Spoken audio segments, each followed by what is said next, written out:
from the way the sound is carrying, I think I'm just talking to you. But if anyone over there hears me, that's great as well.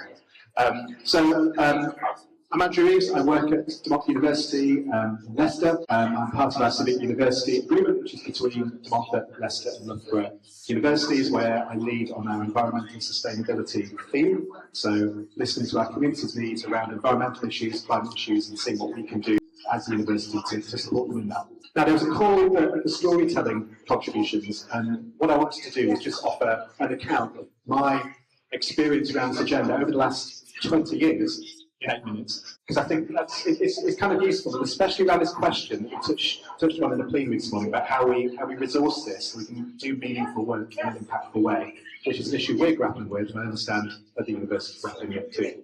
So I'm going to speak about this from the perspective of resourcing people doing this as academics and in academic roles. Small group, how many of you sitting here would identify as being an academic as opposed to having another role within university? This is telling in itself, yeah? So one person in this group, or kind of maybe some borderline cases, or okay. So what I find in my experience for our civic work over the last 2 years is that the people who've had sustained engagement are the people not in academic roles, in a nutshell. And the people in academic roles come in a bit, do a bit of work, and then they leave again. And I think it's because their participation isn't being adequately resourced or rewarded, in a nutshell.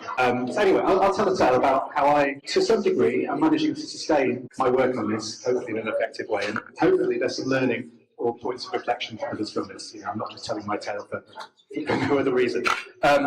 So I work at the Montfort University in Leicester. I went there in 2006 to do a PhD. While I was doing that, and I've lived in Leicester ever since, so about 20 years. While I was doing my PhD, I was also very involved as a volunteer in the city. So I was co-founding and working on a lot of local sustainability initiatives. There was a transition town group, a sustainability festival, a community energy project, a lot of stuff I had my hands in, basically, in my own time as a volunteer, in parallel, because that's what I was passionate about still. After that, my kind of voluntary stuff and my academic stuff converged. I was very lucky. I worked on a 2-year knowledge transfer partnership that was supporting voluntary sector organisations to take action on climate and sustainability issues. So it was making a bridge between what I'd been doing as a volunteer and what I was doing as an academic. And then gradually worked myself into having an academic role at the university, initially through teaching and then through research projects and other stuff academics do over the years. So the key thing here is my roots here are as a citizen activist.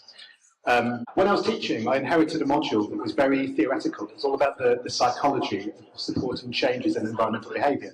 And I thought, this is fascinating, but who's going to actually apply this in the real world? It's not you students necessarily, maybe in your career you will, but there's got to be real practitioners out there in my city and in the country who would be really keen to learn from these insights. And I was like, okay, well, I need to get them in. So I started running sessions where I basically opened up my teaching to the public, and I had local practitioners from the local council, from the voluntary sector, come to classes as co-learners.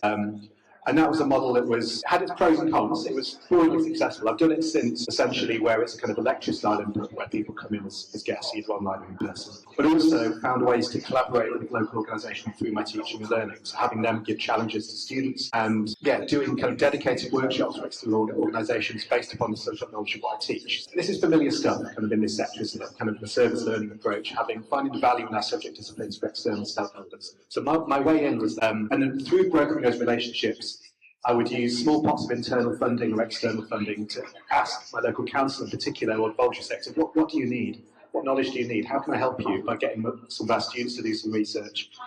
So that teaching approach was a seedbed for collaboration. And that, as the years have gone on, has been formalised in various networks. We had a network where the universities would support the local councils on their environmental and climate work.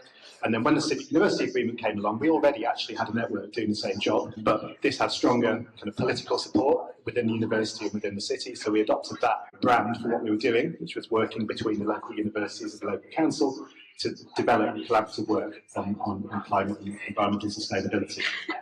A thing that's happened more recently is a project led by Leicestershire County Council. It's just got £2.5 million in funding, drive forward action on climate change in Leicestershire, but also working with the neighbouring authorities and districts beneath Leicestershire.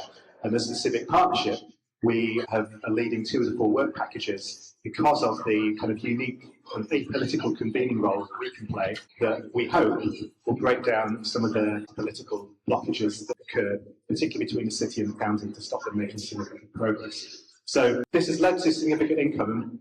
In terms of the metrics often applied to civic work, kind of knowledge exchange or research funding is one of the things that is often sought. So we've been able to achieve that on the back of years of working together, just in the spirit of making good stuff happen, and often linked to teaching and learning. So that's just kind of a bit of story of my role in this. I should add as well, the other thing that emerged for me was being our institutional lead on education for sustainable development, which is commonly framed as what happens within the talk curriculum. So students learn about sustainability issues as relevant to them in whether it's business, fashion, engineering, whatever it may be. But the way I frame that, and the way it's commonly framed, in main ESD practice, is that it's also about learning in your community. It's being outward-looking. How is the university a partner, a learning partner for the whole range of kind of community stakeholders in your place? And so using that, I get, I'm able to get away with, you could say, things like climate education workshops for local authorities, the voluntary sector, etc., in my local area. So that's a story of some things I've done. And I'm going to draw out some themes from that, just based on my specific experience, and some possible implications for how we resource academic and civic roles. So one key thing, and this was mentioned in the plenary earlier, is around authenticity, is, I genuinely care. Like, doing this is part of my personal values. I'm rooted in the city. I care about my place. I want there to be progress on issues I care about in my community. So I'm just going to keep on doing it if I can. So I authentically care, and I do it within my subject discipline. And there's a wider piece there about, people working in higher education generally care. They care about something, even if it's just their own research. So how can that be leveraged for civic impact through the appropriate encouragement, space to talk about and reflect on values and how you put them into practice, support structures, etc. Second thing I'd say is that I'm taking an integrated approach that's teaching and research and knowledge exchange. Often people kind of get stuck in just one of those silos without having their research feed into their teaching, without taking a community-engaged approach to their teaching. Again, because my ethos, I've done that across the board. It's something we can encourage institutionally. Things like the Advanced HE fellowship framework, that is encouraged, but often that's kind of after the fact. When you're making your claim for Advanced HE fellowship, if you're familiar with that as an academic, that comes after the fact to kind of tell an account of the great work you've done. We could encourage that more. One of the main ways that this is rewarded within HE is the kind of knowledge exchange framework, KEF assessment. The challenge with that is that that's more about getting money in for funded partnership, whether that's research or consultancy or otherwise. That kind of teaching and learning route for having this impact is overlooked at the moment. So that's an issue there. But I became an associate professor on a knowledge exchange pathway. To my knowledge, there were 3 people at Montfort University who've been promoted on that pathway. We've got 1 professor and 2 associate professors. There's something about, if your institution doesn't have that pathway or isn't really showcasing what that looks like to be a professor or an associate professor through a knowledge exchange route, that could be a pathway to enhancing your impact. Because that's the ethos that drives what I'm doing, what others are doing. And yeah, as I mentioned, having this university-wide responsibility for education for sustainable development enabled me to get just beyond my subject area and make partnerships happen kind of under that hat. So I've had a bit of spare resource through that route.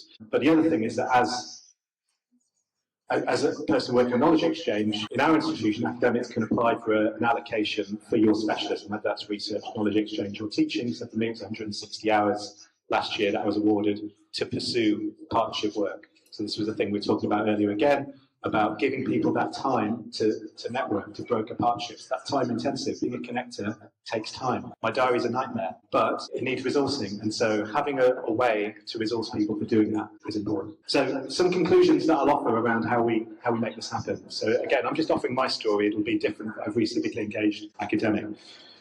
An obvious thing, if we're serious about having civic impact, we need to resource it.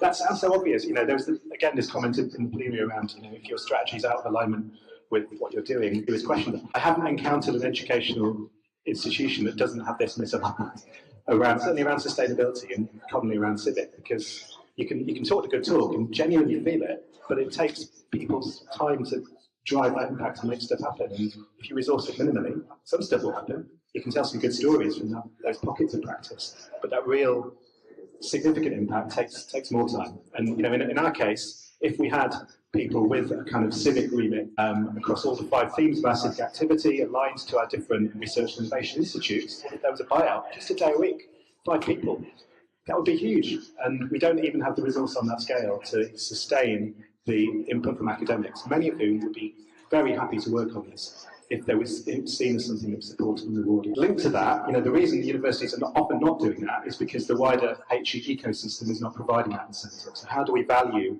civic activity?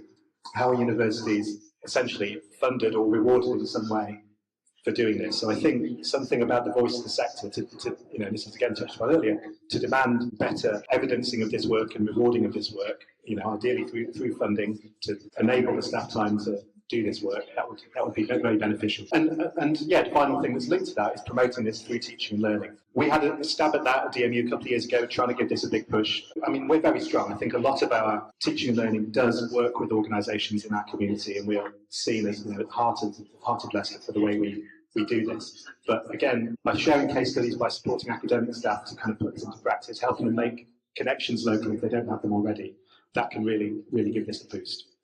So just a few thoughts from my experience, just from my story of what can sustain and drive this engagement. And obviously, if you've got some questions, I'd welcome any reflections on that, or anyone else in an academic role in the audience here about a snippet of your story and how it might differ would be really great to hear. But I hope that's of some interest, and thank you.